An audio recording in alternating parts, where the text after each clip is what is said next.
In this lecture series, we will see the line coding, what is line coding and different types of line coding. So what is basically line coding? It is the process of converting any binary data, that is a sequence of bits, to a digital signal. That means we are converting a sequence of bits into a digital signal. That means we are providing a signal level to those binary sequence. The data, text, numbers, graphical images, audio, video, whatever is stored in computer memory, it is in the form of sequence of bits, because digital computers, they are storing each and every data, whether it is graphics, either it is audio, either it is video, everything is stored in the form of sequence of bits. Line coding, the main motive of line coding is to convert these sequences into digital signals. As you can see here in the block diagram, we have a sequence of bits, binary bits, which is either 0 or 1. The sequence is given like 00101101. After line coding, we will be getting an equivalent digital signal corresponding to this sequence of bits. So here you can see that after line coding, we have got the digital signal from the sequence of bits. Now if we study about the important characteristics of line coding, they are signal level and data level, pulse rate and bit rate, DC component and self synchronization. So let us first come to the first property, signal level. The number of values which are allowed in a particular signal is defined as the number of signal levels. मतलब जितनी values हमें मिलती हैं किसी particular signal के लिए, वो हमारी सिग्नल लेवल होंगी. इसको अभी एक एग्जाम्पल के थ्रू समझेंगे तो ज़्यादा क्लियर होगा. उससे पहले डेटा लेवल देख लेते हैं क्या होता है. Number of values which we are using to represent the data is called the number of data levels. मतलब जितनी नंबर ऑफ वैल्यूज़ हम यूज़ कर रहे हैं डेटा को रिप्रेजेंट करने के लिए, अपने मैसेज को रिप्रेजेंट करने के लिए, that number of values is known as data levels. मतलब जितनी नंबर ऑफ वैल्यूज़ यूज़ करेंगे, ठीक है, डेटा को रिप्रेजेंट करने के लिए, तो वो डेटा लेवल होगा. और जितनी नंबर ऑफ़ वैल्यूज़ हम यूज़ करेंगे किसी पर्टिकुलर सिग्नल को रिप्रेजेंट करने के लिए, वो हमारा सिग्नल लेवल होगा. अब जैसे यहाँ पर पहला एग्जांपल है, देखिए इसमें डेटा आपका दिया है 0110. तो इसमें डेटा लेवल हमारे पास कितना है? डेटा को रिप्रेजेंट करने के लिए हमारे पास कितनी वैल्यूज़ हैं? 2 वैल्यूज़ हैं, 0 और 1. मतलब कि हमारा डेटा लेवल क्या हो गया? डेटा लेवल यहाँ पर हमारा हो गया 2, क्योंकि हमारे पास डेटा के 2 ही लेवल हैं, या तो 0 या तो 1, दो हैं. तो हमें नंबर ऑफ़ वैल्यूज़ देखनी है जो कि हमारे डेटा को रिप्रेजेंट करेंगे. नंबर ऑफ़ वैल्यूज़ हमारे पास 2 हैं, 0 या तो 1, दैट इज़ कि डेटा लेवल हमारा 2 हो गया. अब अगर हम इसमें सिग्नल लेवल देखें तो देखिए सिग्नल लेवल हमारे पास कितना है? एक 0 है और दूसरा +A है. मतलब 0 को हम 0 वोल्ट से रिप्रेजेंट कर रहे हैं और 1 को +A वोल्ट से रिप्रेजेंट कर रहे हैं.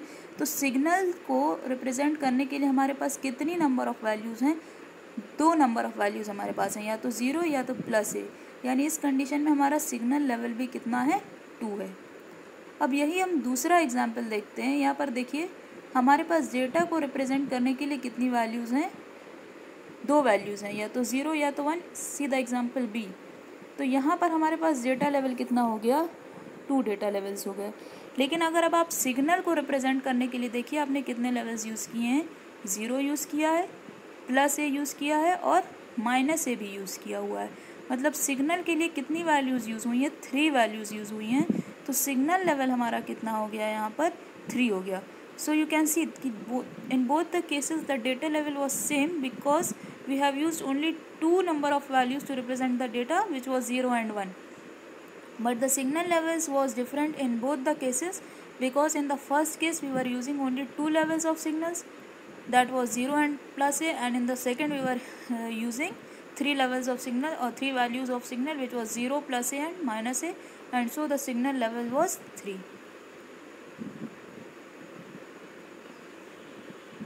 Now coming to the next characteristic, which is the pulse rate and data rate. Basically bits per second is representing bits rate and number of pulses per second is representing the pulse rate. मतलब 1 second में हमारी कितनी bits जा रही हैं ये हमारा bit rate बता देगा, और 1 सेकेंड में कितनी पल्सेस जा रही हैं ये हमारा पल्स रेट बता देगा. एक पल्स हमारी एक बिट से भी मिलकर बनी हो सकती है, एक से ज़्यादा बिट से भी मिलकर बनी हो सकती है, बिल्कुल बनी हो सकती है। तो अगर हम ये कह रहे हैं कि एक पल्स हमारी एक बिट से मिलकर बनी है, तो उस कंडीशन में जो हमारा पल्स रेट होगा और जो बिट रेट होगा वो सेम होगा, बिकॉज एक पल्स हमारी एक बिट से बनी है। लेकिन अगर अब हमारी एक पल्स एक से ज़्यादा बिट से मिलकर बनी है, मान लीजिए एक पल्स हमारी 4 बिट से मिलकर बनी है, तो उस कंडीशन में हमारे साथ क्या होगा कि बिट रेट और पल्स रेट दोनों अलग हो जाएगा, और उसके बीच में रिलेशन को हम रिप्रेजेंट करेंगे by using this formula, bit rate is equals to pulse rate into log base two L. इससे ये क्लियर हो रहा है कि पल्स रेट जो हमारा है वो बिट रेट से कम हो जाएगा अगर वो एक से ज़्यादा बिट से हमारी बिट्स बनी हुई है। अगर एक बिट से बनी है एक पल्स, तब तो बिट रेट पल्स रेट बराबर होगा, लेकिन अगर एक से ज़्यादा बिट से हमारी पल्स मिलकर बन रही है तो उस कंडीशन में pulse rate will be lower than the bit rate, and the mathematical relationship between these two is given by bit rate is equals to pulse rate log L, where L is representing the signal levels. This can be easily understood by an example. Let us see the example. For the signals shown in figure 2.5a and b, determine the bit rate and pulse rate. So let us see the example. See, first we have got the data sequence which is 0 1 1 0 1 1 0 0. So if we see this example, we have two data levels, 0 or 1. Now see the line coding technique which we have used. In the first coding technique, we are getting only two values of signal level. 0 या तो हमें signal 0 मिल रहा है या तो plus ए मिल रहा है, यानी सिग्नल लेवल हमारा क्या हो गया, सिग्नल लेवल L की वैल्यू हमारे लिए 2 हो गई। अब जो फिगर नंबर B है उसमें देखिए, उसमें सिग्नल्स को रिप्रेजेंट करने के लिए हमारी 4 वैल्यूज़ यूज़ हुई हैं, -a/2, +a/2, +a, -a। यानी हमारा दूसरे केस में जो फिगर B है वहाँ पर हमारे पास सिग्नल लेवल क्या हो जा रहा है, क्योंकि हम 4 लेवल्स या 4 वैल्यूज़ को यूज़ कर रहे हैं सिग्नल्स को रिप्रेजेंट करने के लिए, इसलिए यहाँ पर L की वैल्यू या सिग्नल लेवल की वैल्यू हो जाएगी 4। तो we are going to solve this. पहला क्वेश्चन देखिए, पल्स रेट क्या हो जाएगा, पल्स रेट हो जाएगा 1 पल्स ड्यूरेशन। अब अगर पहला वाला एग्जाम्पल क्लियरली देखा जाए तो यहाँ पे क्लियर है कि हमारा एक पल्स एक बिट से मिलकर बना है। यहाँ पर देखिए एक एग्जाम्पल, एक पल्स आपका एक बिट से मिलकर बना है केस ए के लिए, जबकि अगर आप केस बी देखेंगे तो वहाँ पर आपको दिखाई देगा कि एक पल्स आपका 2 बिट से मिलकर बना हुआ है, मतलब वहाँ पर पल्स ड्यूरेशन एक पल्स की 2 TB हो जाएगी। अगर हम यहाँ पर देख रहे हैं तो एक पल्स की ड्यूरेशन TB है, जबकि दूसरे केस में हमारी एक पल्स की ड्यूरेशन 2 TB है, क्योंकि वो वहाँ पर 2 बिट से मिलकर बना हुआ है। तो पहले केस ए को सॉल्व करते हैं। केस ए के लिए हमारा पल्स रेट क्या हो जाएगा, 1 पल्स ड्यूरेशन। पल्स ड्यूरेशन हमारी 0.5 मिलीसेकंड की है, जिसकी वजह से हमें जब हम डिवाइड करेंगे 1 को 0.5 से और मिलीसेकंड को सेकंड्स में चेंज करेंगे तो 1/0.5 × 10⁻³ सेकंड्स होगा, जिससे हमारा पल्स रेट पर सेकंड में निकल के आएगा 2000 पल्सेस पर सेकंड।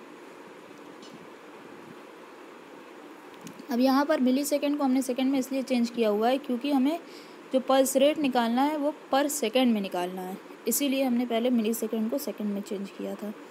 अब जब हमें पल्स रेट पता चल गया है तो हमें पता है कि बिट रेट और पल्स रेट में क्या रिलेशन होता है। Bit rate is equals to pulse rate into log L। यहाँ पर L की वैल्यू 2 है तो log 2/1 होता है, यानी बिट रेट आपका पल्स रेट के बराबर भी हो जाएगा, यानी 2000 बिट्स पर सेकेंड आपका बिट रेट निकल के आ जाएगा। लॉजिकली भी आप देखें तो यहाँ पर एक पल्स एक बिट से ही मिलकर बनी हुई थी, तो इस कंडीशन में हम जानते हैं when one pulse is consisting of only 1 bit, then in that case pulse rate is equals to bit rate. तो यहाँ पर हम देख सकते हैं कि हमारा पल्स रेट और बिट रेट दोनों बराबर आया है केस ए में। अब अगर हम केस बी में देखें तो वहाँ पर एक पल्स ड्यूरेशन 2 TB के बराबर है, यानी एक पल्स 2 बिट्स से मिलकर बनी है, तो 1 pulse duration is equals to 2 bits duration, यानी 2 × 0.5 मिलीसेकेंड, मतलब कि 1 मिलीसेकेंड। तो अब अगर आप पल्स रेट निकालेंगे तो फिर से पहले इस मिलीसेकेंड को सेकंड्स में चेंज करेंगे, यानी 1 / 1 × 10⁻³ the pulse rate will be is equal to 1000 pulses per second. अब अगर बिट रेट निकालना है तो बिट रेट होता है pulse rate into log L with base 2। L की वैल्यू हमने देखा था कि हमारे पास नंबर ऑफ सिग्नल लेवल्स कितने हैं, केस बी में 4 सिग्नल लेवल है हमारे पास, -a/2 +a/2 +a -a, यानी एल की वैल्यू 4 है। तो log 4 टू द बेस 2 जब करेंगे तो इसकी वैल्यू आएगी 2, यानी बिट रेट हमारा निकल के आ जाएगा 1000 इंटू 2 यानी 2000 बिट्स पर second.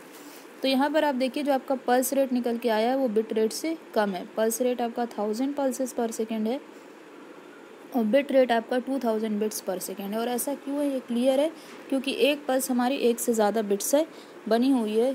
That is the reason कि हमारा बिट रेट जो है वो पल्स रेट से ज़्यादा होना चाहिए, या वाइस वर्सा बोल दीजिए कि पल्स रेट हमारा बिट रेट से कम होना चाहिए। तो ये इस एग्जाम्पल के थ्रू क्लियर हो गया।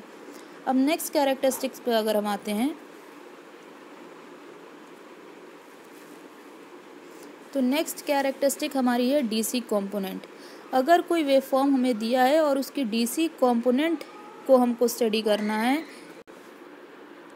Now if we see the next characteristics for the line coding which is DC component, what does it say that for one cycle period of waveform, मतलब कि अगर किसी वेवफॉर्म के एक साइकिल ऑफ पीरियड में सारे पॉजिटिव वोल्टेज नेगेटिव वोल्टेज से cancel out हो जा रहे हैं तब उस वेवफॉर्म का डीसी कंपोनेंट ज़ीरो होता है। दैट मीन्स एक पीरियड में अगर सारा पॉजिटिव वोल्टेज नेगेटिव वोल्टेज से कैंसिल आउट हो जा रहा है तो डीसी कंपोनेंट हमारा ज़ीरो है।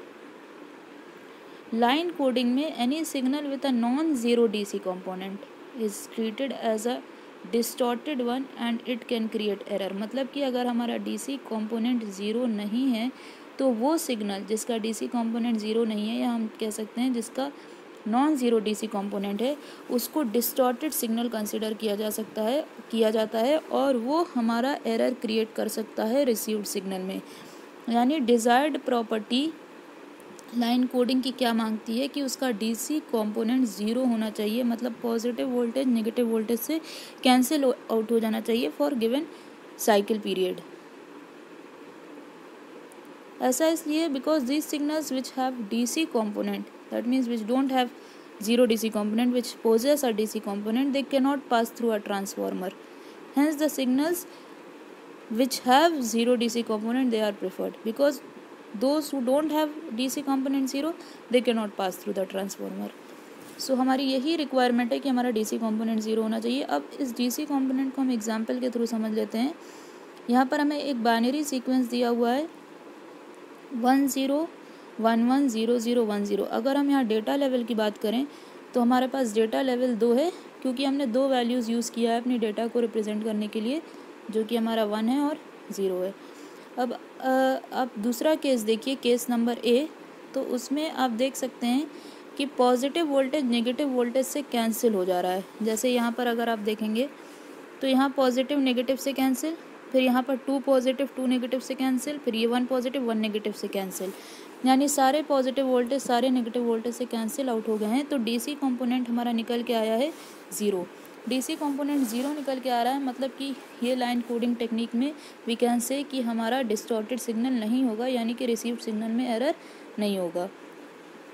अब दूसरा हमको सीक्वेंस दिया हुआ है यहाँ पर डेटा सीक्वेंस, देखिए केस बी 10110010। अगर यहाँ पर हम डेटा लेवल की बात करते हैं तो फिर से हमारे पास डेटा को रिप्रेजेंट करने के लिए नंबर ऑफ़ वैल्यूज़ 2 हैं, या तो 0 या तो 1। तो यहाँ पर डेटा लेवल हमारा हो गया 2। अब देखिए यहाँ पर 1 को पॉजिटिव वोल्टेज से रिप्रेजेंट किया गया है और 0 को नो पल्स से रिप्रेजेंट किया गया है, जिसकी वजह से हमको वेवफॉर्म में सिर्फ पॉजिटिव साइकिल्स मिल रही हैं, नेगेटिव साइकिल्स मिली ही नहीं है।